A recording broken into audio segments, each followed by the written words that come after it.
Ja sam iz Zemu, ništa me ne sprečava. Kad nervozan sam jako ladna, pivču ga izlečava. Ali ja sam chill, zbog toga se to ne dešava. Ovdje ti se problem sa rečima ne rešava. Ovdje kada prođeš uvek je laganica. Vidiš stalno pijana i nasmejana lica. Nemoj da diraš i niko te neće dirati. To je pravilo zemunsko koje se treba videti. Možda ti se neće pravila baš svideti, al navikneš se kada odlučiš se ovdje živeti. I mi nikad, brate, ne izlazimo iz kraja. Nekad ovdje nije lako, ali je do jaja. To su uvek bleje od jutra do sutra. I po celom kraju se osjeća vutra. Nekome to prija, a nekome i ne.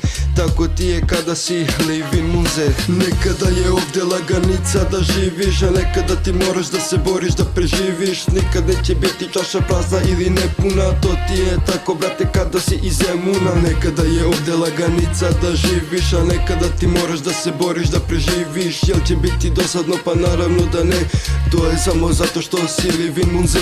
Svako ko pravi sranja tu popadat će ko domine. Zableju u Zemunu, brate, nebitne su godine. Mikrofon kad vidim ja moram rimu da bacim. I da smo kratkog živca nama vidi se po faci. Pusti rep u kraju, neka se vrti u krug. Kada skonta život je kratak, a put je dug. Pravi razliku ko je prijatelj, ako ti je drug. Pravilo nemoj biti čkapi, brate, nego budi grub. Desni kroše, levi aper, kad pao si bez brade. Vadim rimu iz rukava, pao si na beton smrade. I kada sunce izađe vide se svete zgrade. Ne promovišite pedere, sklonite gej parade. U Šilerovoj ulici bio zemunski klan.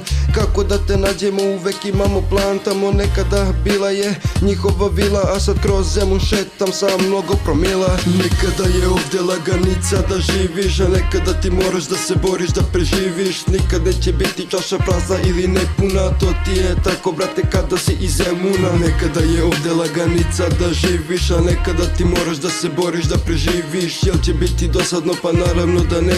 To je samo zato što si livin munze.